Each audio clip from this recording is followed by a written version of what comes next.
esta puerta. Y empecé a orar para que Dios tocara el corazón de mi esposo. Durante 2 años y medio he pasado momentos muy difíciles. Insultos de su parte, como me insultaba,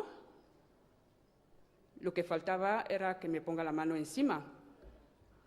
Y yo no había dejado de orar, ayunar y pidiendo al Señor que haga algo.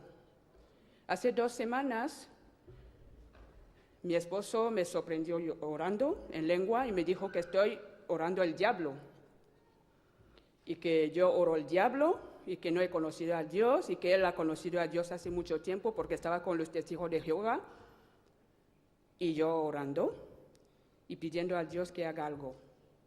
Ya no sabía qué hacer. Desesperada vine aquí a hablar con el pastor Elías porque ya no sabía qué hacer. A veces cuando entraba en la habitación para orar, no me salía ninguna palabra, me salían lágrimas. Pero Dios es fiel. Es el mismo de ayer, el mismo de hoy, el mismo de mañana. Dios sigue hablando, sigue haciendo milagros, pero tenemos que creer, tener fe, orar mucho y perseverar. Hace 2 semanas mi esposo me dijo que ya no quería que me contara para orar. Me dijo, tienes todo el tiempo para orar, pero cuando ya estoy, escóndete con tu Biblia y yo no quiero oír tus oraciones. Escóndete. Digo, vale. Pero le dije, aunque esté sentado a tu lado, por estar orando dentro de mi corazón. Y esta palabra le puso muy, bueno, empezamos a discutir. Entonces, el jueves pasado se levantó y me dijo, lo mejor es que nos separamos. Digo, vale. Dice, cuando vuelva de trabajo ya no quiero encontrarte aquí. Digo, de acuerdo. Salió a las 6 de la mañana y se fue. Me quedé llorando. Digo, Dios mío, si es tu voluntad que me vuelva a separar, pues así sea. Pero solamente que sea tu voluntad. Pero algo dentro me decía, aún separado, Dios le va a tocar. A los 15 minutos me llamó, ya en el trabajo, y me dijo, por favor, arregle la habitación de al lado, porque ya llevábamos 2 semanas cada uno en su cuarto. Me dijo, voy a volver en la habitación de matrimonio. He pensado que voy a entregar mi vida a Dios. Amén. Gloria a Dios. Y me dijo, porque él siempre tenía un pendiente. Un día le dije, pero ¿quién es la mujer, tú o yo? Quítate este pendiente. Me dice, no, es la moda, no sé qué. Y me dijo, además he oído una voz. Cuando entraba en el garaje, oí una voz. Digo, ¿una voz? ¿Qué voz? Y yo llorando, me dice, cuando ha entrado en el garaje, primero ha notado como escalofrío, ha tropezado como que se iba a caer. Y bajando las escaleras se fue la luz porque era las 6 de la mañana. Y oyó la voz, yo soy tu Dios, tengo que servirme. Y sube las escaleras para ver quién le está hablando. Y en francés, en nuestro idioma, dice, ¿quién me conoce aquí a las 6 de la mañana hablándome? Vuelve a subir las escaleras y no ve a nadie.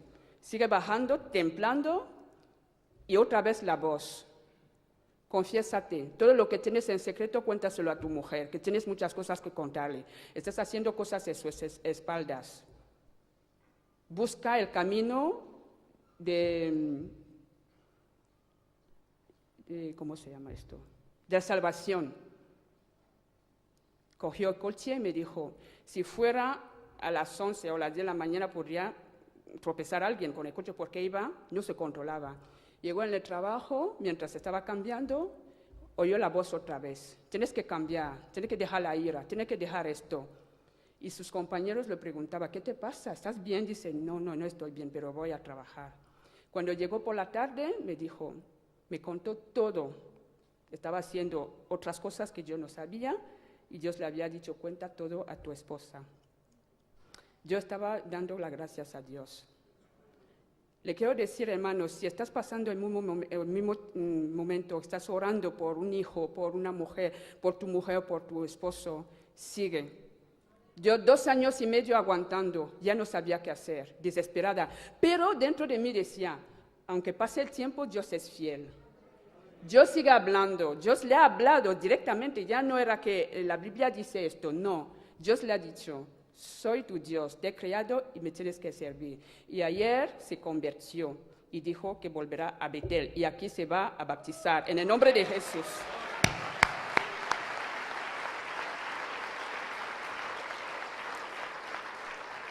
Así que os animo, Dios sigue hablando. Eso de que Dios ya no habla no es verdad. Lo oyó directamente, ya no era su mujer, ya no era los pastores que venían y decían, vete por ahí con tu Biblia, que déjame en paz, que yo tengo todo. Hablaba así. Desde ese momento está así, relajado, ya no es la misma persona. Y me dice, cariño, vamos a orar, vas a bendecir la mesa, que nunca hizo. Así que os animo. Amén. Que Dios os bendiga. Dios es el mejor consejero matrimonial también. Bueno, ya sin más, Elías nos va a presentar al invitado de esta mañana, que nos va a traer la palabra. Elías.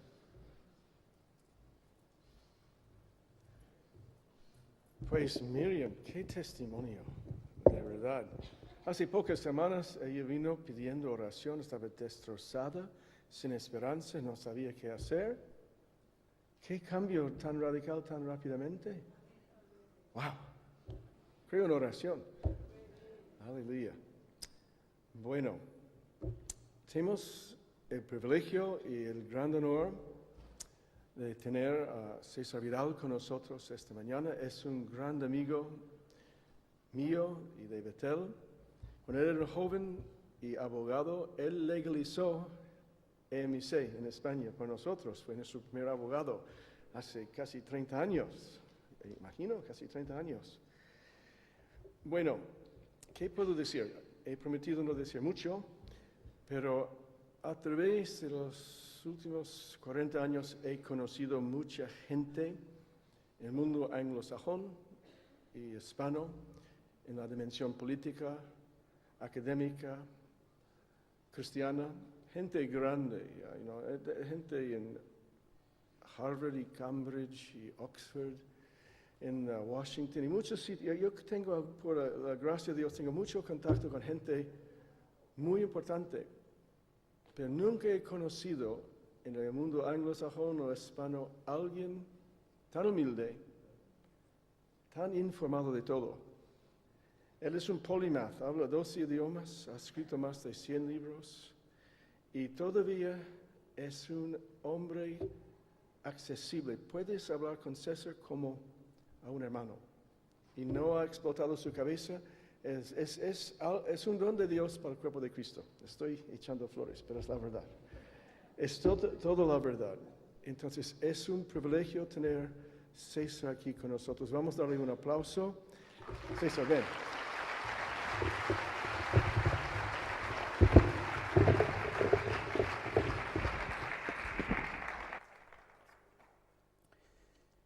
Esta es una de las razones fundamentales por las que no me gusta que me presenten. Dicen cosas que no me agrada oír y que me parecen muy generosas. Creo, Elías, que eres muy generoso conmigo y merecidamente generoso, pero no voy a dedicar un segundo más a esto. Esta mañana quisiera hablarles acerca del mensaje de Jesús. En apariencia, esto debería de ser algo fácil de conocer, debería de ser accesible a todo el mundo.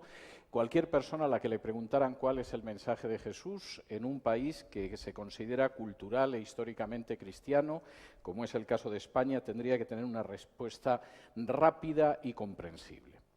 Sin embargo, estoy convencido de que si en estos momentos saliéramos con un micrófono a la calle y paráramos a la gente que está circulando y le preguntáramos cuál es el mensaje de Jesús, oiríamos las cosas más notables. Por ejemplo, seguro que habría gente que diría que Jesús era algo así como el Che Guevara. No llevaba boina, pero era una especie de reformador social y finalmente lo acabaron crucificando, pues porque en última instancia su pensamiento era revolucionario.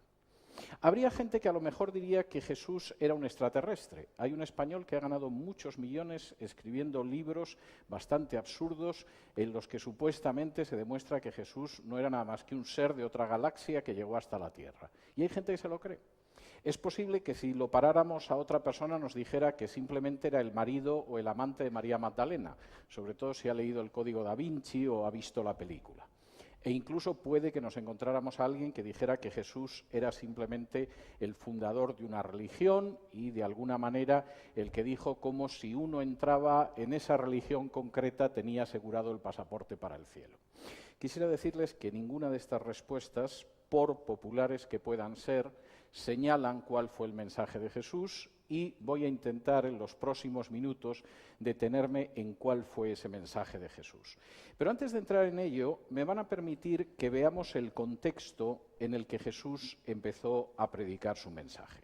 Si me acompañan al Evangelio de Lucas, capítulo 3, en el Evangelio de Lucas, capítulo 3, Lucas encuadra exactamente las coordenadas en las que Jesús empezó a predicar. Primero Juan el Bautista, como la voz que clamaba en el desierto, e inmediatamente después, en un espacio de apenas unos meses, Jesús.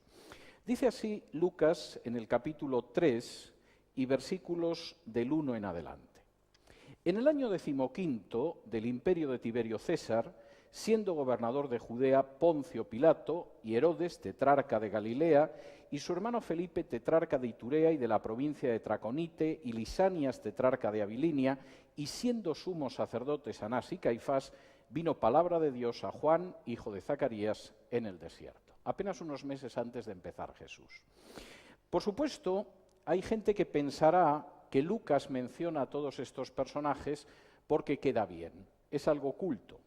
Lucas, que era una persona de estudios, había sido médico, es posible que hubiera sido esclavo en la primera parte de su vida y que ganara su libertad precisamente ejerciendo la medicina, y que quería colocar lo que él iba a narrar en su contexto histórico, menciona una serie de personajes.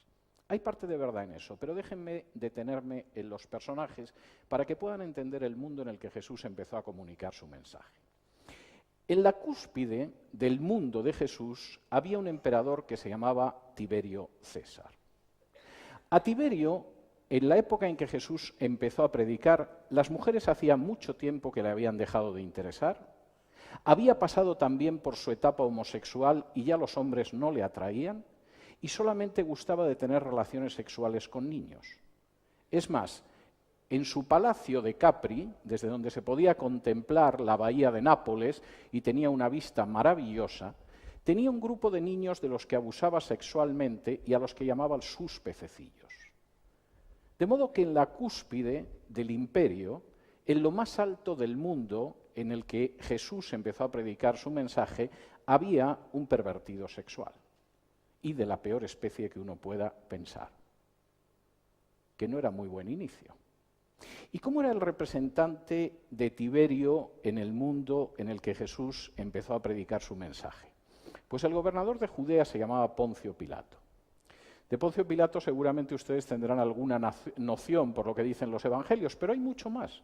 Los historiadores de la época coinciden en que Poncio Pilato era un personaje eficaz porque era cruel y sembraba el terror. Y de hecho, Poncio Pilato había llegado a la conclusión de que la mejor manera de que la gente estuviera tranquila y no armara tumultos en las calles y no creara ningún tipo de revueltas era tenerla aterrorizada. De esa forma regresaba pronto a las casas y no creaba ningún tipo de problemas al imperio. Poncio Pilato, por ejemplo, gustaba de colocar agentes suyos entre la multitud, y cuando la multitud estaba tranquila, pero parecía que iba a dejar de estar tranquila, los agentes de Pilato empezaban a dar puñaladas a un lado y a otro, con lo cual la gente se aterrorizaba y se estaba quieta. El representante del pervertido Tiberio se llamaba Poncio Pilato, y ese era el segundo escalón del poder en el mundo en el que Jesús empezó a predicar. ¿Y cuál era el tercer escalón? El tercer escalón era un escalón múltiple. Aquí habla Lucas de Herodes, el tetrarca de Galilea, de su hermano Felipe, tetrarca de Iturea y de la provincia de Traconite, y Lisanias, tetrarca de Abilinia. ¿Por qué tanta gente en el gobierno local? Hasta Herodes el Grande, Roma se había fiado del gobierno que había en lo que ahora conocemos como Israel, y parte de Jordania, y parte de Libia, y parte de Siria. El gobierno de Palestina era un gobierno seguro, porque estaba en manos de Herodes el Grande. Y Herodes el Grande era enormemente inteligente. Durante el periodo de guerras civiles en Roma siempre acabó en el bando ganador, aunque empezara la guerra con él en el bando perdedor. Y no tenía escrúpulos.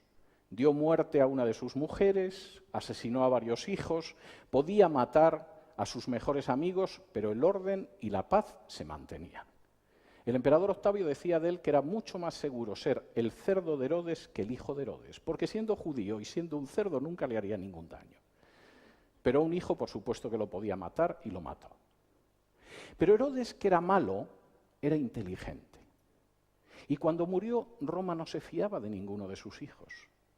Y tuvo que echar mano del reino de Herodes y dividirlo en partes entre los distintos hijos, Felipe, Herodes, Lisanias, porque eran tan malos como el padre, pero eran estúpidos.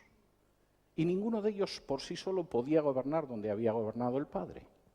De modo que después de un degenerado sexual y de un personaje que aplicaba el terror de manera sistemática, venía una serie de gobernantes locales que eran malos y además idiotas.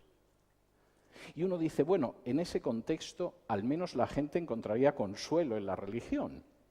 Iría al templo de Jerusalén y por lo menos disfrutaría de paz espiritual en el mundo en el que Jesús comenzó a predicar. Pero Lucas dice que los sumos sacerdotes eran Anás y Caifás, y no se equivoca. Había un sumo sacerdote real que era Anás, y ocasionalmente su yerno Caifás era el sumo sacerdote oficial. De modo que fuera quien fuera el sumo sacerdote, siempre había uno real en la sombra que se llamaba Anás. ¿Y cómo eran Anás y Caifás? Era tan claro que en el Talmud, cuando se habla de ellos, se dice que llevaban una banda de escoltas con bastones en Jerusalén y si de pronto el tráfico no estaba muy bien, los escoltas de Anás y Caifás empezaban a dar bastonazos para abrir paso. De modo que la gente, si quería consuelo espiritual y iba al templo, se podía encontrar a Anás y Caifás, que en palabras de Jesús habían convertido la casa de oración en una cueva de ladrones. Este era el mundo en el que Jesús empezó a predicar su mensaje. De modo que si ponen ustedes la televisión, o leen el periódico, o escuchan la radio, les parece que viven en un mundo donde los políticos no son lo mejor que podían ser, y los clérigos dejan mucho que desear, y la situación no es optimista. Evidentemente los paralelos con el mundo en el que Jesús empezó a manifestar su mensaje son bastante claros, porque este era el mundo de Jesús. ¿Y cuál fue el mensaje de Jesús? Aparece recogido de manera sintética en el Evangelio de Marcos, capítulo 1, y vamos a leer 2 versículos y en ellos nos vamos a detener los próximos minutos. Acabo de darme cuenta de que no he mirado cuando empecé, de modo que cualquiera sabe cuándo voy a terminar. Bien, en Marcos capítulo 1 y versículos 14 y 15, Marcos, escribiendo muy pocos años después de la crucifixión de Jesús, señala cuál era el mensaje inicial de Jesús, el que empezó a predicar desde el primer día. Dice así en Marcos capítulo 1 y versículos 14 y 15. Después que Juan el Bautista, fue encarcelado, Jesús vino a Galilea predicando el evangelio del reino de Dios, diciendo: el tiempo se ha cumplido, el reino de Dios se ha acercado, arrepentíos y creed en el evangelio. El mensaje de Jesús contenía 4 aspectos y voy a intentar detenerme en ellos brevemente en los próximos minutos. Primero, el tiempo se ha cumplido. Durante siglos, los judíos habían esperado una salvación que iba a proceder directamente de Dios. Lo habían esperado durante siglos y no se había producido. Es más, no solo es que no se había producido, lo que venían cada vez eran invasiones más violentas y más agresivas sobre el pueblo de Israel. Después de los asirios, que acabaron con el reino de Israel en el norte, vinieron los babilonios y arrasaron el reino de Judá en el sur, y cuando se produjo el regreso del destierro de Babilonia, siguieron llegando las invasiones, los persas, los griegos, los macedonios, los romanos, y aquello no tenía fin, la redención no se veía por ningún lado. E incluso si uno examinaba hacia afuera, con lo que se encontraba es que no parecía que existiera esperanza de salvación.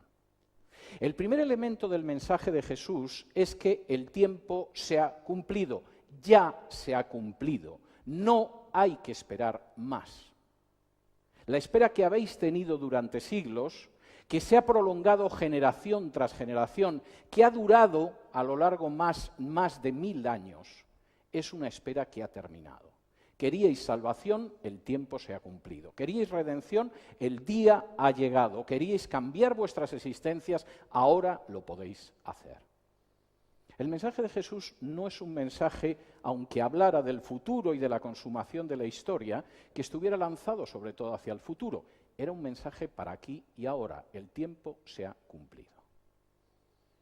Cuando esta hermana subió hace unos minutos y anunció lo que Dios había hecho en su vida y en la de su marido, por supuesto que hubo un momento en que eso estaba en el futuro. Pero lo grande de su situación es que el tiempo ya había llegado y ya se había cumplido y la espera había terminado. Y esa es una realidad que se puede vivir en el presente. Y el primer elemento del mensaje de Jesús es: la historia va a cambiar y el tiempo ya se ha cumplido. No tenéis que esperar más, esto ha empezado. Segundo elemento, que es bastante importante, porque implica en qué se concretaba el que el tiempo se cumpliera. El reino de Dios se ha acercado. Ahora, a lo largo de la historia mucha gente ha tenido un concepto bastante erróneo de lo que era el reino de Dios. Buena parte de los judíos, quizá no todos, pero muchos de los judíos de la época de Jesús, esperaban que el reino de Dios iba a ser la aparición de un rey como David, que igual que había vencido a los filisteos, iba a borrar a los romanos del mapa. Iba a ser un reino como otros reinos, pero mucho más poderoso que otros reinos. Se iba a implicar la victoria nacionalista del pueblo de Israel. Jesús predicó un reino que era bastante distinto y me voy a detener en 4 aspectos de ese reino. Primero, el reino que predicó Jesús es un reino que no es de este mundo, ni se mueve ni actúa como los reinos de este mundo. Si me acompañan al Evangelio de Juan, capítulo 18, Juan consigna en este capítulo 18 una conversación extraordinariamente interesante entre Jesús y un personaje muy poco recomendable que se llamaba Poncio Pilato. Y Poncio Pilato, que podía ser un personaje carente de escrúpulos, pero eso no quería decir que fuera estúpido ni que se cegara, cuando llevaron detenido a Jesús ante él, había piezas que no le encajaban y quería saber exactamente qué tipo de rey o de reino era aquel. Y dice así en Juan 18 y versículo 33. Entonces Pilato volvió a entrar en el pretorio y llamó a Jesús y le dijo: ¿eres tú el rey de los judíos? Y Jesús le respondió: ¿dices tú esto por ti mismo o te lo han dicho otros de mí? Pilato le respondió: ¿soy yo acaso judío? Tu nación y los principales sacerdotes te han entregado a mí. ¿Qué has hecho? Respondió Jesús: mi reino no es de este mundo. Si mi reino fuera de este mundo, mis servidores pelearían para que yo no fuera entregado a los judíos, pero mi reino no es de aquí. Le dijo entonces Pilato: ¿luego tú eres rey? Y respondió Jesús: tú dices que yo soy rey. Yo para esto he nacido y para esto he venido al mundo, para dar testimonio a la verdad. Y todo aquel que es de la verdad oye mi voz. Y le dijo Pilato: ¿qué es la verdad? El encuentro entre Jesús y Pilato en este momento es tremendo. Pilato sabe que si Jesús efectivamente es un rey, como son todos los reyes, su deber como representante del emperador es acabar con él. Porque ese rey habría incurrido en un delito de lesa majestas, de ofensa a la majestad del emperador Tiberio y tenía que morir. Y le pregunta: ¿es cierto que eres un rey? ¿Eres el rey de los judíos? Y él le dice: vamos a ver, Pilato, ¿esto me lo preguntas por ti mismo o te lo ha dicho alguien más? Y Pilato, muy ofendido, dice: oye, yo no soy un judío, no me quieras enredar. ¿Realmente eres rey o no lo eres? Y Jesús le dice: bueno, mi reino no es de este mundo. Si realmente mi reino fuera como los reinos de este mundo, ahora mismo en las calles correría la sangre porque mis seguidores estarían combatiendo por mí como harían los seguidores de cualquier rey de este mundo. Pero mi reino no es de este mundo. Y Pilato insiste y le dice: ¿luego eres rey? Y le dice: bueno, tú mismo te has dado cuenta de que yo soy rey y he venido para dar testimonio de la verdad. Y cuando Jesús dice esto, de pronto Pilato se queda pasmado dentro de su propia visión realista política y dice, ¿qué es la verdad? A saber qué será la verdad. Tratando con políticos, ¿cómo saber qué es la verdad? El reino de Dios no es un reino como otros. Y el anuncio de Jesús de su reino es tremendo. Pilato, te costaría mucho entenderlo, porque mi reino no es un reino como los reinos de este mundo. Los reinos de este mundo combaten entre sí. Los seguidores del rey están dispuestos a derramar la sangre de otros para salvar a su rey. Yo estoy aquí atado delante de ti. Mi reino no es de este mundo. Segundo, mi reino, diría Jesús, ya ha llegado. Se consumará al final de la historia, pero ya ha llegado. Si me acompañan ustedes al Evangelio de Mateo, capítulo 12,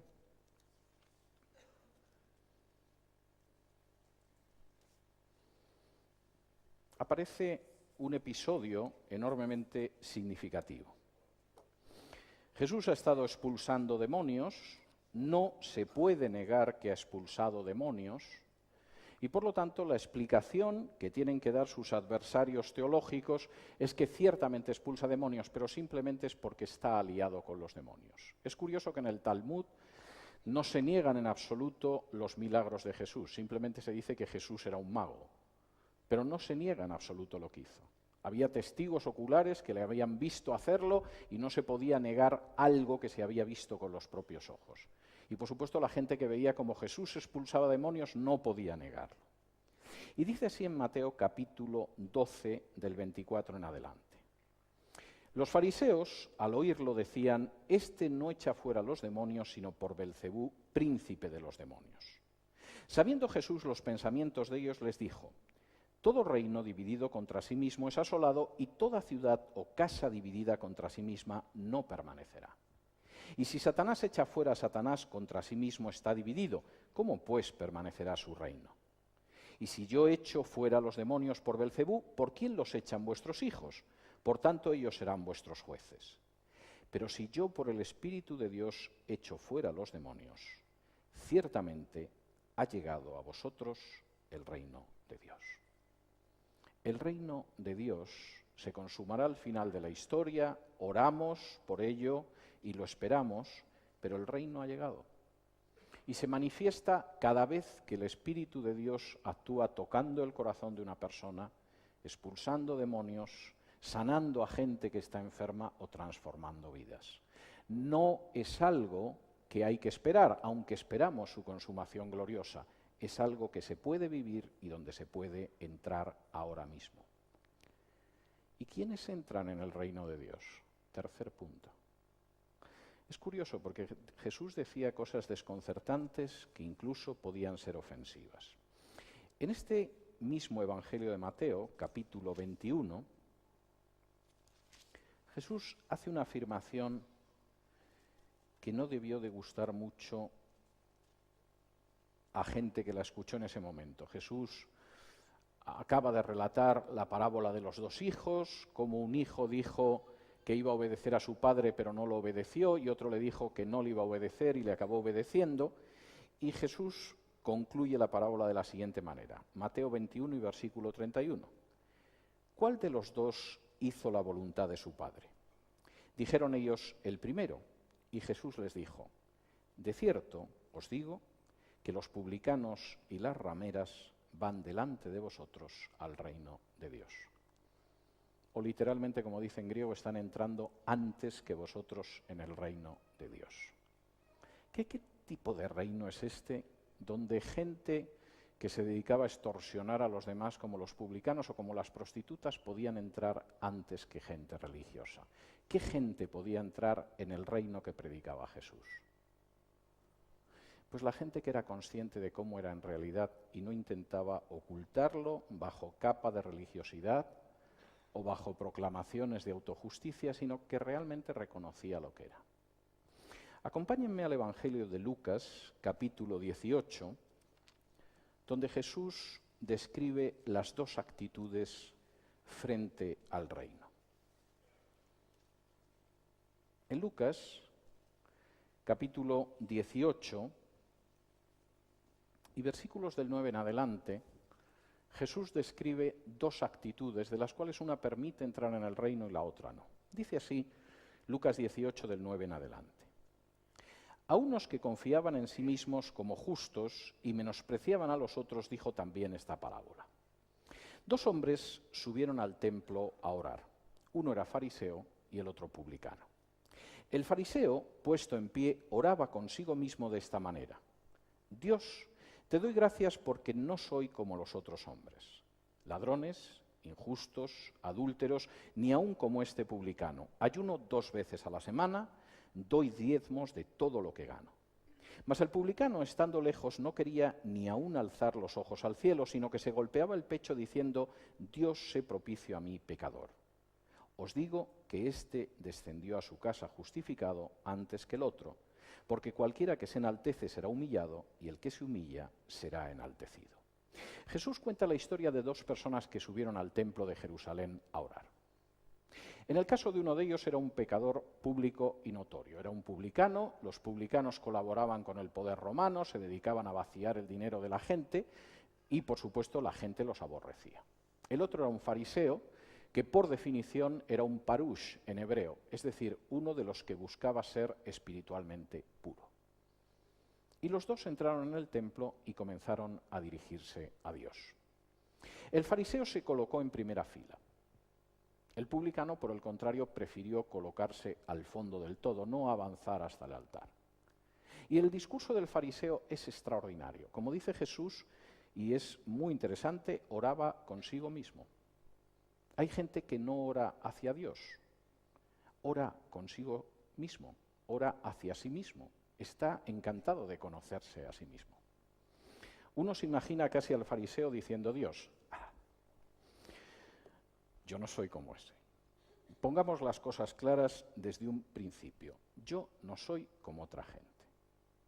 No soy un ladrón, no soy injusto, no soy adúltero y no soy como esa chusma que hay a la entrada del templo. De modo que pongamos bien las cosas desde un principio. Mira, no solo no soy como él, Dios, es que yo hago cosas que van más allá de lo que tú pides. Por ejemplo, la Torá, la ley de Moisés, establece muy pocos ayunos a lo largo del año. Hay un gran ayuno, el día de Yom Kippur, el día de la expiación, algún ayuno más. Yo ayuno 2 veces a la semana. Es más de lo que tú pides. La Torá establece un diezmo, que es un diezmo trianual y que tiene 3 destinos, etcétera, etcétera. Yo todo lo que gano lo diezmo y te lo doy. Estoy aquí porque sé que a ti te gusta tener a gente especialmente buena cerca. Pero efectivamente yo no soy como el resto de los hombres, no soy como esa basura que hay a la entrada y hago más cosas de las que tú pides y ordenas en tu Torá. El publicano tenía una visión bastante distinta de las cosas. Desde luego, si el fariseo no tenía problemas de autoestima, en el caso del publicano parece que tenía una estima bastante ajustada a la realidad. Estaba lejos, no se atrevía a alzar los ojos, se golpeaba el pecho y lo que decía es, como no seas propicio a mí, Dios, no tengo nada que hacer. Sé de sobra que no tengo méritos propios, sé de sobra que no puedo ganar por mis obras el que me dejes entrar en tu reino, salvo que tú tengas piedad de mí, tengas misericordia de mí y me perdones, no tengo nada que hacer. Y Jesús dice, este personaje, que seguramente hubiera provocado una mirada repugnante de muchos y algún comentario de desprecio, bajó justificado. No fue el otro justificado. Y de hecho, la traducción Reina Valera aquí se equivoca porque el texto, en realidad, en griego os digo que este descendió a su casa justificado en lugar del otro. Si alguien quiere entrar en el reino, tiene que tener la idea clara de que no merece entrar en el reino. Y que efectivamente, a menos que sea consciente de su realidad espiritual, se quedará fuera del reino, por muy alta que sea la concepción que tenga de su vida espiritual, como pasaba con el fariseo. Si alguien quiere entrar en el reino, tiene que empezar reconociendo que ese es un regalo de Dios porque no merece entrar en el reino. Por cierto, este es un tema ideal de las parábolas de Jesús. Vayan ustedes una página atrás al capítulo 15 de Lucas, donde Jesús vuelve a relatar las dos actitudes que se tienen para entrar o quedarse fuera y excluirse del reino. Y está posiblemente en la parábola más conocida del Evangelio, en Lucas capítulo 15, que es esa parábola que la gente se empeña en llamar del hijo pródigo y que en realidad debería llamar de los dos hijos, y voy a intentar explicar por qué.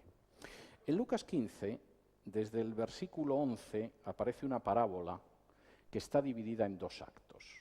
Todo esto a lo mejor les suena extraño, no crean que es una locura mía. Voy a intentar explicar por qué creo que es una parábola de dos hijos en dos actos, y es casi como la versión desarrollada de la parábola del fariseo y el publicano. Dice así en Lucas 15, del 11 en adelante. También dijo, un hombre tenía dos hijos, y el menor de ellos dijo a su padre, «Padre, dame la parte de los bienes que me corresponde», y le repartió los bienes. No muchos días después, juntándolo todo el hijo menor, se fue lejos a una provincia apartada, y allí desperdició sus bienes viviendo perdidamente. Y cuando todo lo hubo malgastado, vino una gran hambre en aquella provincia y comenzó a faltarle. Y se fue y se arrimó a uno de los ciudadanos de aquella tierra, el cual le envió a su hacienda para que apacentase cerdos. Y deseaba llenar su vientre de las algarrobas que comían los cerdos, pero nadie le daba. Y volviendo en sí dijo, «¿Cuántos jornaleros en casa de mi padre tienen abundancia de pan y yo aquí perezco de hambre? Me levantaré e iré a mi padre y le diré, Padre, he pecado contra el cielo y contra ti. Ya no soy digno de ser llamado tu hijo. Hazme como a uno de tus jornaleros».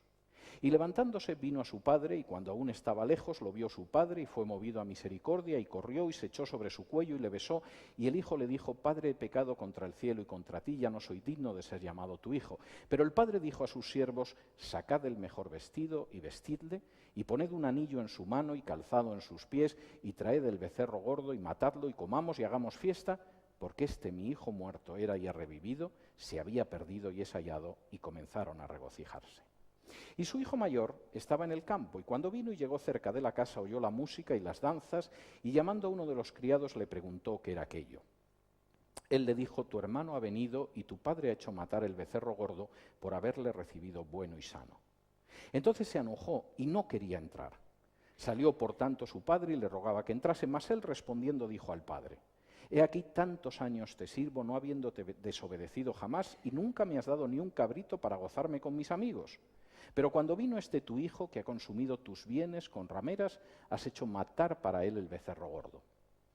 Él entonces les dijo, «Hijo, tú siempre estás conmigo y todas mis cosas son tuyas.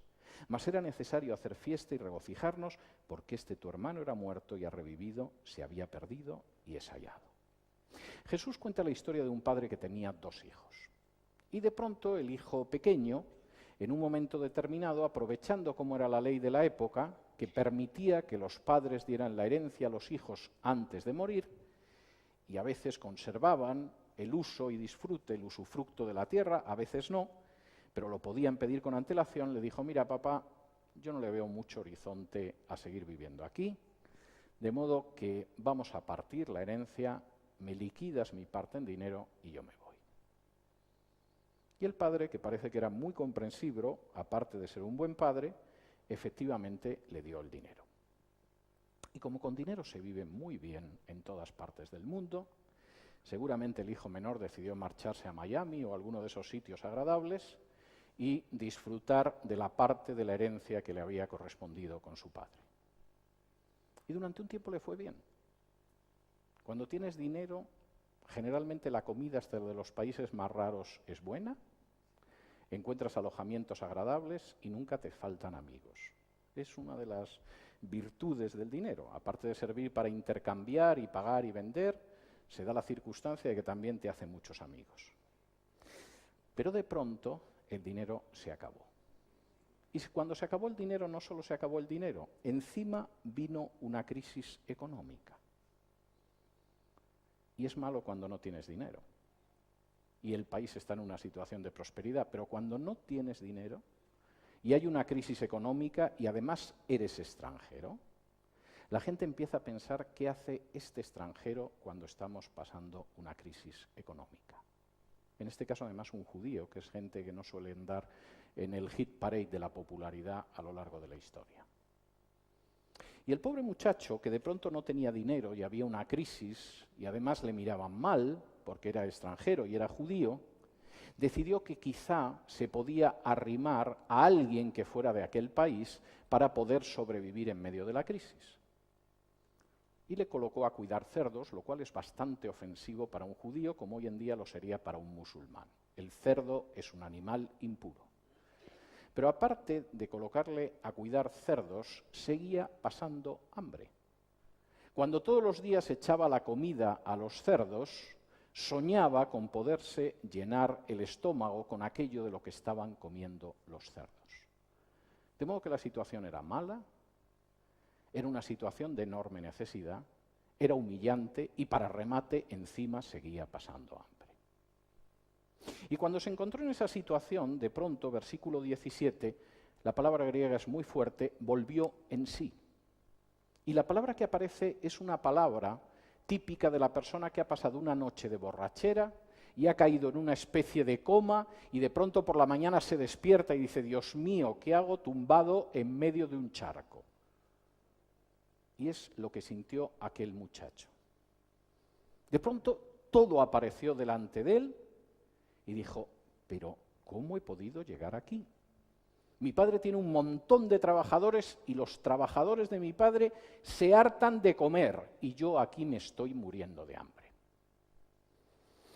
Y dijo, bueno, me voy a levantar, voy a dirigirme hacia donde está mi padre y le voy a decir, mira, papá, he pecado contra el cielo, contra ti, no me merezco que me llames tu hijo. Bueno, al menos hazme como un jornalero, que ya no seré tu hijo, pero no pasaré el hambre lobuna que tengo en estos momentos. Y empezó a andar. Hay muchos que se preguntan, que no se preguntan qué sucedió mientras iba caminando, pero lo cierto es que empezó a andar y seguramente se le fueron desgastando los zapatos y, por supuesto, no podía viajar nada más que caminando. Y después de días y noches llegó a donde vivía su padre. Fíjense en el detalle, porque se pasa por alto y es importante. Versículo 20. Cuando él estaba todavía lejos de la casa, su padre lo vio. Uno tiene la sensación de que su padre salía todas las tardes a la puerta de la casa y se ponía a mirar a lo lejos a ver si el hijo pequeño que se había marchado hacía mucho tiempo volvía algún día. Y que si efectivamente volvía, el primero que iba a ver al hijo que volvía era él. Y iba a correr inmediatamente a abrazar a su hijo. De modo que cuando lo vio a lo lejos, inmediatamente lo reconoció. Y como dice aquí, se movió a misericordia, corrió, se abrazó a él, se le echó al cuello y le besó. Y el hijo intentó en ese momento darle la idea que había repetido docenas de veces durante el viaje. Seguramente durante el viaje había estado diciendo, Padre, he pecado contra el cielo y contra ti, ya no soy digno de ser llamado tu hijo, hazme como un jornalero. Padre, he pecado contra el cielo y contra ti, no soy digno de ser llamado tu hijo, hazme como un jornalero. Padre, he pecado, que no se me olvide lo del cielo, lo del jornalero. Y seguramente había ensayado el mensaje docenas y docenas de veces. Pero si ustedes se fijan, no llega a terminarlo. El hijo empieza el mensaje y dice, Padre, he pecado contra el cielo y contra ti, ya no soy digno de ser llamado tu hijo. No llega a terminar el mensaje, hazme como un jornalero, porque el padre que le ha abrazado y le ha besado, inmediatamente llama a un siervo y dice, sacad el mejor vestido, porque va hecho un asco, y vestidle, ponedle un anillo en la mano, porque yo vuelvo a restaurarle como mi hijo, y calzadle, porque ha destrozado el calzado desde el sitio en el que vivía. Y vamos a traer un becerro gordo, y vamos a matarlo, y vamos a comer, y vamos a hacer una fiesta, porque estaba muerto y ha vuelto a vivir, porque se había perdido y ha sido hallado. Y todos se alegraron. Fin del primer acto. El hijo no merecía nada. Se confió en la bondad y el amor del Padre, y el Padre hizo mucho más de lo que nosotros podemos pensar, porque Dios es fiel, ¿verdad, Miriam? Y efectivamente así es. Fin del primer acto. Si quieres que tu Padre, contra el que has pecado igual que contra el cielo, te reciba, te restaure como un hijo, celebre que vienes a su casa y todos se alegren contigo, lo que tienes que hacer es volver y reconocer lo que has hecho. Fin del primer acto. Segundo acto. El padre tenía un hijo mayor, y por supuesto el hijo mayor, como el fariseo de la anterior parábola, tenía una enorme autoestima. Estaba trabajando en los campos y de pronto oyó que había un jolgorio, vio a un criado y le dijo, ¿qué pasa? Y el criado le dijo, bueno, ha vuelto tu hermano, tu padre se ha puesto muy contento y lo estamos celebrando todos. Y el hijo dice, yo no voy a entrar en esa fiesta. ¿Cómo voy a entrar en la fiesta con mi hermano? Y cuando el padre sale y le dice, pasa porque ha venido tu hermano, estamos muy contentos, le dice, no, mira, papá, no. Yo llevo sirviéndote toda la vida y no es fácil porque tú eres un miserable y un tacaño. Que no te lo he dicho hasta ahora, papá, pero ahora ya lo sabes. Yo he estado toda la vida obedeciéndote, te he servido, estoy esperando que me des un cabrito para celebrarlo con mis amigos. Te he servido porque yo soy bueno, papá, pero que sepas que eres como eres. Ahora viene este hijo tuyo que se ha gastado todo el dinero de la herencia con rameras.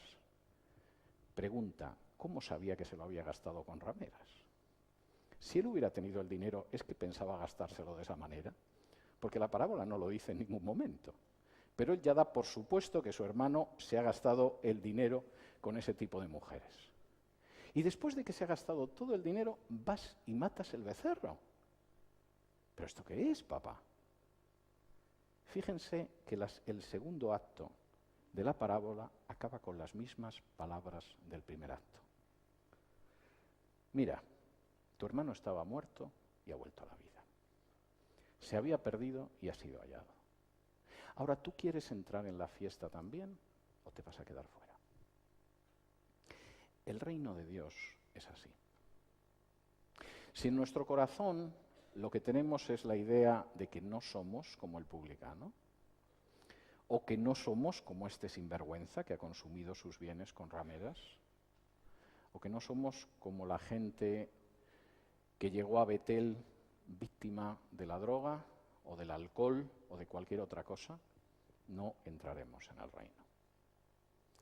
Pero cualquiera que efectivamente reconoce hasta qué punto su vida ha sido un fracaso en muchos aspectos, hasta qué punto, si no fuera por el amor y la misericordia de Dios que nos abraza cuando regresamos a casa, no podríamos entrar. El reino es perdón y es una fiesta. El problema es que hay gente que está tan convencida de lo buena que es, que nunca entrará en la fiesta. Cuarto, el reino es lo más importante que uno puede buscar en esta vida. Acompáñenme al Evangelio de Mateo,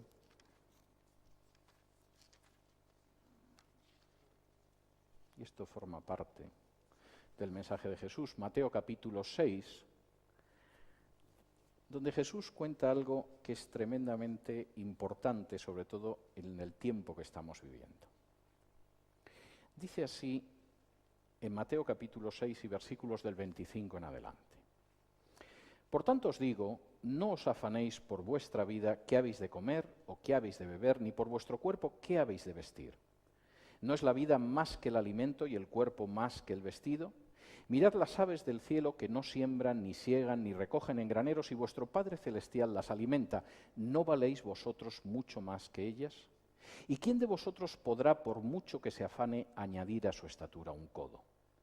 Y por el vestido, ¿por qué os afanáis? Considerad los lirios del campo, cómo crecen, no trabajan ni hilan, pero os digo que ni aun Salomón con toda su gloria se vistió así como uno de ellos. Y si la hierba del campo que hoy es y mañana se echa en el horno, Dios la viste así, ¿no hará mucho más a vosotros, hombres de poca fe? No os afanéis, pues, diciendo qué comeremos, o qué beberemos, o qué vestiremos, porque los gentiles buscan todas estas cosas. Pero vuestro Padre Celestial sabe que tenéis necesidad de todas estas cosas. Mas buscad primeramente el reino de Dios y su justicia, y todas estas cosas os serán añadidas. Jesús era enormemente realista a la hora de ver la naturaleza humana. No tenía una idea de que todos somos buenos, en el fondo todos tendemos a la bondad, y si no existiera una sociedad que nos malea, nos querríamos mucho. No, Jesús conocía muy bien el corazón humano. Y conocía, por ejemplo, un problema que se llama ansiedad. Y conocía además cómo la ansiedad en no pocas ocasiones está motivada por preocupaciones económicas. Y empieza el versículo 25 diciendo no os afanéis, pero la palabra en griego es mucho más fuerte y podríamos traducir mucho mejor como no os dejéis llevar o no os dejéis aprisionar o no os dejéis atenazar por la ansiedad. ¿Y qué provocaría esa ansiedad? Pues muy sencillo, cuando uno ve las noticias sobre las últimas cifras del paro, o la manera en que cae la bolsa, o la forma en que se ha quedado sin trabajo el vecino del tercero, y de pronto uno piensa qué vamos a comer mañana, qué nos vamos a vestir y qué va a ser de mi familia. Y por supuesto cae en ansiedad. Y Jesús dice, vamos a ver, esta ansiedad es normal. Como dice el versículo 32, los gentiles, los que no tienen a Dios como Padre, se dejan llevar por la ansiedad y es lógico. Cuando uno ve la situación dice, ¿qué va a ser de mis hijos? ¿Cuánto tiempo voy a conservar mi puesto de trabajo? ¿O voy a cobrar una pensión algún día? Y es normal que la gente piense eso. Y Jesús dice, es lógico que los gentiles lo buscan, pero no es vuestro caso. ¿Por qué? Primero, porque se supone que vosotros pensáis. Yo sé que hay gente que piensa que el hecho de ser creyente es incompatible con pensar. Yo pienso exactamente todo lo contrario. La Biblia está llena de llamamientos a pensar y reflexionar. Y Jesús dice, pensad un momento, paraos un momento. Yo sé que en este mundo todo el mundo va con mucha prisa y como va con tanta prisa no piensa y lo único que siente es angustia y ansiedad y preocupación. Pero paraos un momento. Mirad las flores del campo. Tiene un aspecto estupendo. Christian Dior no las vestiría igual. ¿Valéis más que una flor o pensáis que valéis menos que una flor que es muy hermosa durante unas horas pero inmediatamente se ha marchitado? Si pensáis que valéis más que una flor por muy hermosa que sea, Dios os vestirá mejor que a esa flor. Mirad los pájaros. Son bonitos, pero ¿quién pensaría que un pájaro vale más que un ser humano? Si Dios cuida de esos pájaros, vuestro Padre cuidará de vosotros porque sois más importantes que un pájaro. Yo no consigo acabar con las hormigas del cuarto de baño de mi casa. Esta es una realidad, no estoy bromeando. He hecho todo lo posible, hace más de un año que decidí que me declaraba derrotado en la guerra contra las hormigas y cuando estoy en el cuarto de baño y salgo de la ducha las veo que se mueven. Las hormigas, y espero que no tomen ustedes esto como una muestra de soberbia, tienen mucho menos valor que yo, o que cualquiera de ustedes. Si realmente Dios consigue que las hormigas sobrevivan así, a pesar de la tenacidad de mis ataques durante cerca de un año, esto significa que nos va a cuidar también. Y en ese sentido, Jesús es bastante claro. Es lógico que los que no creen en Dios como Padre se dejen llevar por la angustia, pero vosotros valéis más que el resto de las criaturas. Pensad y lo veréis. Tercero, versículo 32, vuestro Padre sabe cuáles son vuestras necesidades y las va a atender. Y cuarto, versículo 33, ocupaos de buscar en primer lugar el reino de Dios y su justicia, y todo lo demás os será añadido. Tercera parte del mensaje de Jesús, pero adelanto que voy a ser más breve. Arrepentíos. Marcos, de nuevo, en el Marcos capítulo 1, después de decir que el reino de Dios se ha acercado, dice arrepentíos. La palabra arrepentimiento en español, seguramente por la influencia continua de la Iglesia Católica, tiene un significado que no es el de la Biblia. Por regla general consideramos que arrepentirnos es sentirnos mal por algo. No sabes lo que me arrepiento de haberte prestado el coche el domingo pasado. O no sabes lo que me arrepiento del dinero que le dejé a tu hermano y que nunca volveremos a ver. Bien, no es el sentido en la Biblia. En la Biblia hay dos palabras para arrepentimiento. Una, que es la que aparece en hebreo y que es la que se utiliza en el Antiguo Testamento, es teshuvah, que significa volverse. Se supone que hemos ido caminando de espaldas a Dios. Dios quedó ahí y nosotros vamos caminando en la dirección opuesta y cuanto más caminamos, más nos alejamos. Pero cuando se produce la teshuvá, giramos y empezamos a caminar acercándonos cada vez más a Dios. La otra palabra es metanoia, que es la que utiliza aquí Marcos. Implica un cambio de mente de arriba abajo. Si creéis que efectivamente el tiempo ha llegado y que se puede entrar en el reino, volveos a Dios y cambiad vuestra mente, porque es la única manera de que podáis actuar de manera sincronizada con lo que está sucediendo. Si me acompañan a Lucas capítulo 13, aparece precisamente una afirmación de Jesús muy clara en este sentido. Dice así en Lucas 13, y es un pasaje que a veces se desconoce el contexto y no se ve con toda la fuerza que tiene, pero voy a detenerme en él. Dice así en Lucas 13, versículos del 1 en adelante. En este mismo tiempo estaban allí algunos que le contaban acerca de los galileos cuya sangre Pilato había mezclado con los sacrificios de ellos. Respondiendo Jesús les dijo: ¿pensáis que estos galileos, porque padecieron tales cosas, eran más pecadores que todos los galileos? Os digo, no. Antes, si no os arrepentís, todos pereceréis igualmente. O aquellos 18 sobre los cuales cayó la torre en Siloé y los mató, ¿pensáis que eran más culpables que todos los hombres que habitan en Jerusalén? Os digo, no.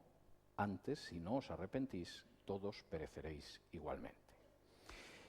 En aquel momento se acercan unas personas a Jesús y le dicen: oye, mira, bajaron unos galileos a Jerusalén, fueron a ofrecer sacrificios en el templo, y como ya conoces el tipo de canalla que es Poncio Pilato, que lo que le gusta es tener controlada a la gente por el terror, introdujo unos agentes entre los galileos, y de pronto los agentes de Pilato empezaron a dar cuchilladas, y la sangre del sacrificio de los galileos se mezcló con la sangre de los propios galileos. ¿Qué piensas, Jesús? Y Jesús dice en ese momento: pues la verdad es que si no os volvéis a Dios, si no cambiáis totalmente de mente, si no os arrepentís, vuestra suerte no va a ser mejor que la de los galileos. Y da la sensación de que en algún momento alguien que lo estaba escuchando entre el público pensó: eso es lo que a mí me gusta. Que Jesús sea partidario de la mano dura con esta gentuza que viene del norte y a la que los romanos, gracias a Dios, controlan porque es gente demasiado levantisca. Si alguien pensó eso, se comprende por qué Jesús a continuación dijo otra cosa y se refirió a la torre de Siloé. Porque la torre de Siloé era una torre que estaban construyendo los romanos. Y por supuesto mucha gente consideraba que era intolerable ayudar en la construcción de algo que venía de los romanos. Y cuando se cayó la torre de Siloé y mató a 18 personas, muchos dijeron: castigo de Dios por ayudar a los romanos. Y Jesús dice: ¿pensáis que eran más culpables los que murieron en la torre de Siloé? Esto no es una cuestión de quién está a favor de Roma o quién está a favor de la resistencia en Galilea. Esto no es una cuestión de si votas más conservador o más izquierdista. Esto no es una cuestión de si eres partidario de la libre empresa o de la sindicación obligatoria. No es esta la cuestión. Si no os arrepentís, si no os volvéis hacia Dios, si no dejáis que cambie vuestro corazón, pereceréis igualmente. Ah, bueno, pero es que yo soy un fariseo, no como el publicano. Bien, estás en el camino de no entrar en el reino. Ah, pero es que a mí me fastidia mucho mi hermano, porque se ha gastado todo el dinero con prostitutas, en vez de ser como yo, que a pesar del padre tacaño que tengo, resulta que siempre he estado trabajando y nunca me ha dado nada. Bien, estás en la mejor actitud para no entrar en la fiesta. Arrepentíos. Cuarta y última, que supongo que les aliviará, parte del mensaje de Jesús: creed en el Evangelio. La buena noticia que ofrece Jesús es que nuestra salvación, nuestra entrada en la fiesta, el que podamos regresar a la casa del Padre, no depende de nuestros méritos, no tenemos ninguno. No depende de nuestras obras, no depende de ceremonias. Es un regalo de Dios que uno acepta humildemente, como el hijo pródigo regresó a la casa con las orejas gachas, que uno sabe que solo puede venir de que Dios sea propicio, como el publicano, o que deriva del hecho de saber que todos tenemos que dar cuentas a Dios y que no le alcanzamos. Creed en la buena noticia de que Dios os da gratuitamente su salvación y la entrada en el reino. Eso se llama Evangelio porque es una buena noticia. Si me acompañan ustedes a la carta a los Gálatas, precisamente Pablo insiste en hasta qué punto eso es el corazón del Evangelio, el hecho de que no depende de nuestros méritos, sino que es un regalo de Dios. Esto es tan importante que, por ejemplo, Pablo en Gálatas capítulo 1 y versículos del 6 en adelante insiste en que si alguien predica otro evangelio, no es evangelio. Dice así en Gálatas 1 y versículos del 6 en adelante. Estoy maravillado de que tan pronto os hayáis alejado del que os llamó por la gracia de Cristo para seguir un evangelio diferente. No que haya otro, sino que hay algunos que os perturban y quieren pervertir el evangelio de Cristo. Mas si aún nosotros o un ángel del cielo os anunciare otro evangelio diferente del que os hemos anunciado, sea anatema. Como antes hemos dicho, también ahora lo repito, si alguno os predica diferente evangelio del que habéis recibido, sea anatema.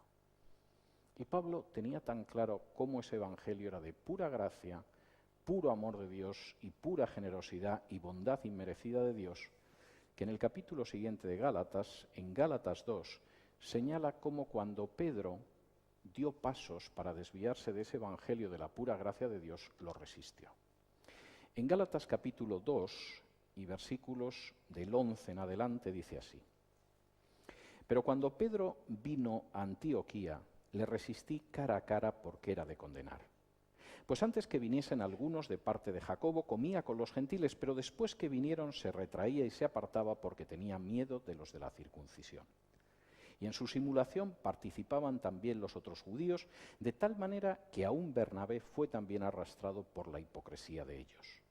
Pero cuando vi que no andaban rectamente conforme a la verdad del Evangelio, dije a Pedro delante de todos: si tú siendo judío vives como los gentiles y no como judío, ¿por qué obligas a los gentiles a judaizar?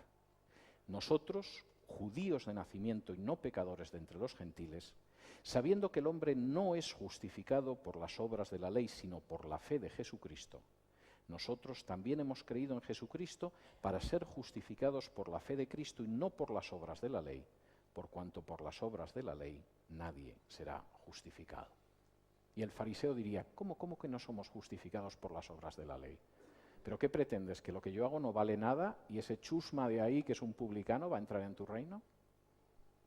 Y el hijo mayor diría: ¿pero cómo? O sea, yo trabajando aquí toda la vida, no me has dado ni un cabrito y me dices que vas a hacer una fiesta con ese. El mensaje del Evangelio es que el tiempo ha llegado y el reino. Y que pueden entrar aquellos que efectivamente reconocen quién son. Y que se cierran la puerta a aquellos que, por el contrario, insisten en que tienen todo el mérito del mundo para ocupar los primeros asientos. ¿Y por qué sabemos que esto es verdad? Vamos a leer el último texto de la mañana. Romanos capítulo 5.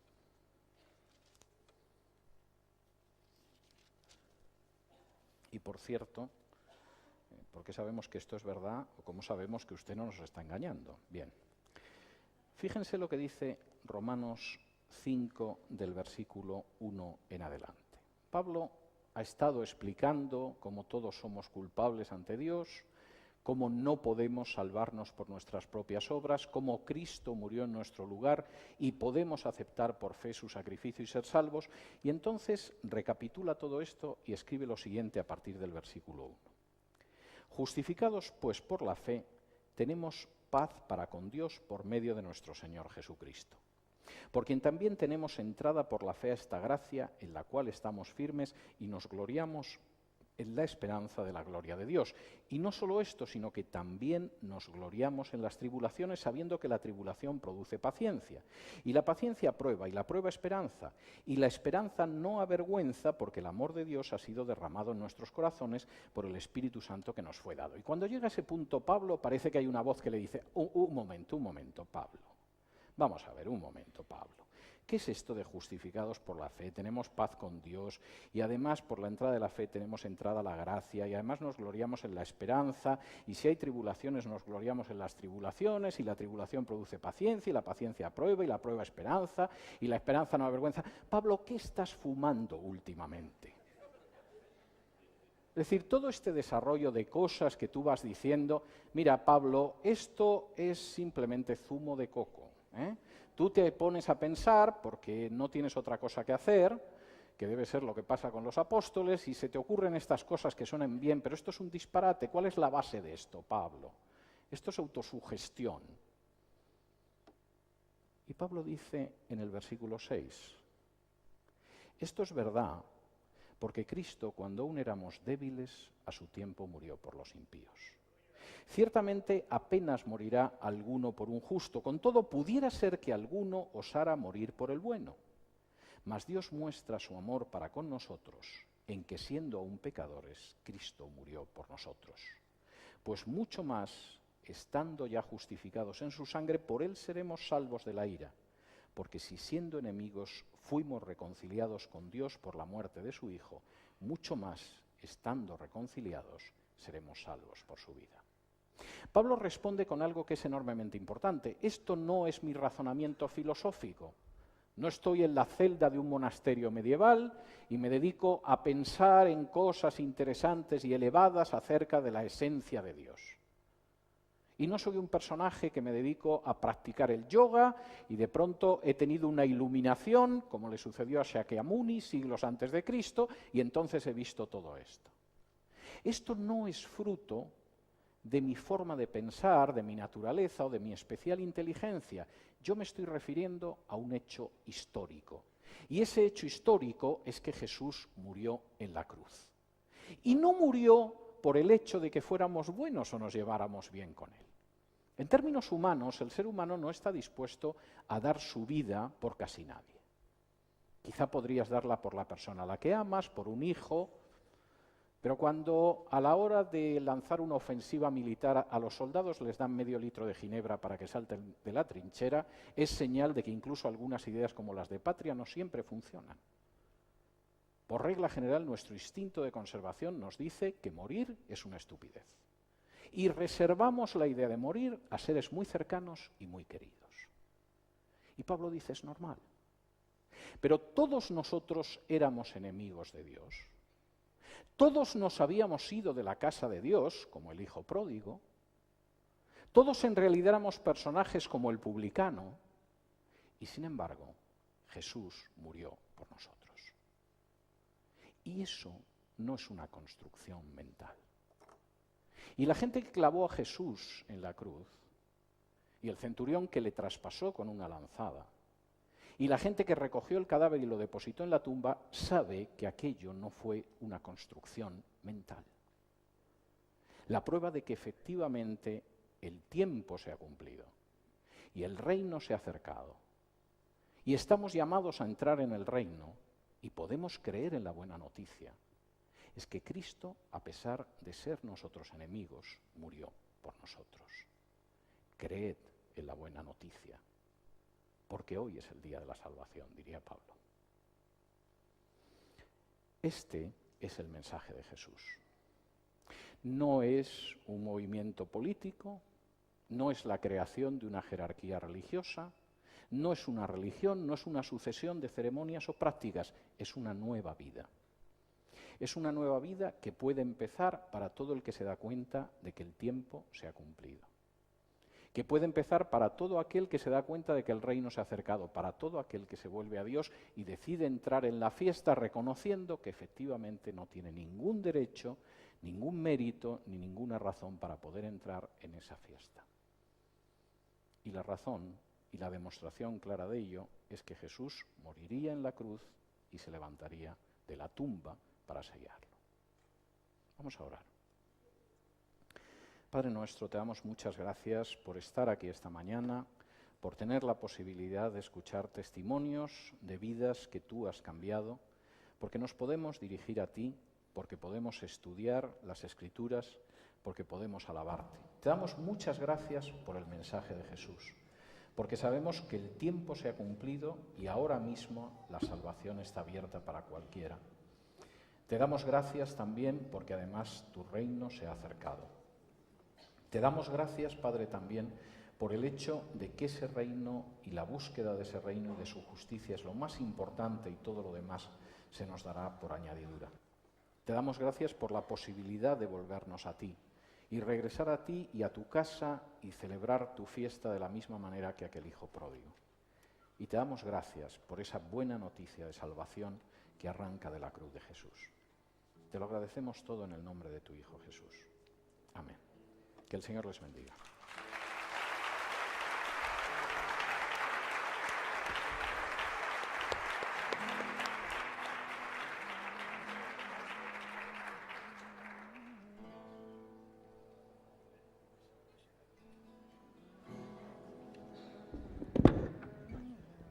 Vamos a ponernos de pie todos.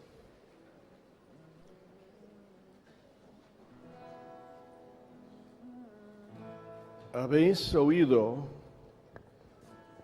una presentación tan clara, tan ungida de corazón del Evangelio. Y vamos a cantar una canción y quiero abrir el altar aquí para que los que quieren dejar sus vestidos feos y viejos o muy guapos y de moda, pero no santos, a un lado para que Dios pueda darte el mejor vestido de su casa.